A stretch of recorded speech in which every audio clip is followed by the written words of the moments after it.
budget is always a challenge. That's one. Another big one would be how quickly technology becomes obsolete. And so when you have 150 classrooms to look after at a university, it makes it hard to maintain consistency. I think the biggest challenge is that the technology changes. So if you're working with a school board, first of all, to decide on what technology you're going to use, and then funding becomes a big issue. So what are we going to use, and there has to be a shelf life for that technology because it changes so quickly. So for example, our school board was on netbooks for a while. The netbooks are now out and we're into tablets at this point. So that's one of the challenges. So financially, the cost is a barrier for a lot of places. I think the main challenge is that educational technology is often looked at as something extra. It's looked at as an add-on to teaching. And so for teachers in the classroom, they see it as, oh, this is something I have to do after I finish teaching. And so I think a big opportunity would be how we change our professional learning opportunities so that we can integrate technology in ways that, we don't go in and teach about how to use a specific tool, but we just use it through professional development. And that would be the biggest opportunity. We see some of the challenges being bureaucracy in there and the regulations. They usually make it hard for the teachers to embrace the technology quickly enough as it changes.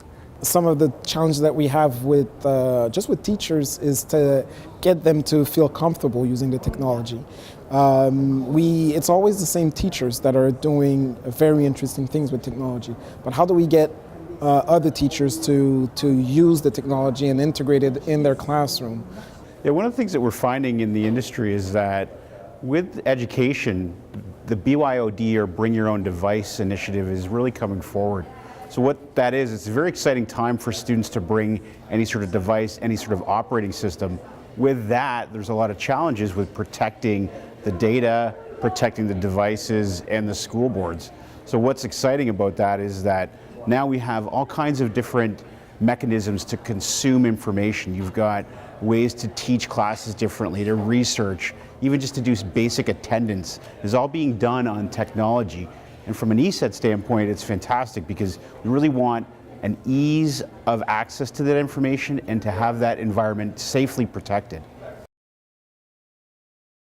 One of the biggest takeaways was actually this morning listening to the talk about the the live online classroom, and thinking about how something like that could work in remote areas, for learners in remote areas of Quebec. The big takeaway is we have to work at getting some standards in technology into the classroom. We're still working with a lot of small centers of competence. We're working with boards that don't talk to one another, working with schools that don't talk to one another, working with teachers that don't talk to one another. We need to kind of bring everything together.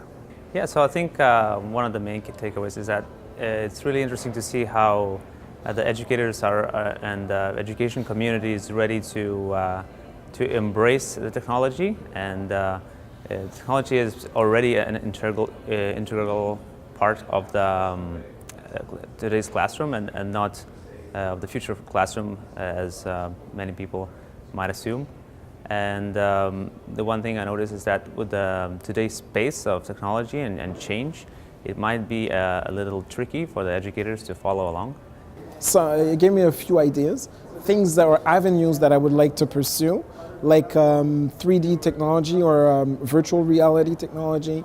It was great to see and live a Google expedition. It's a great way to use technology to enhance the learning. And it's not about the technology itself, because we know that technology is only a tool, right? Well, networking is the main word, I think. Ideas.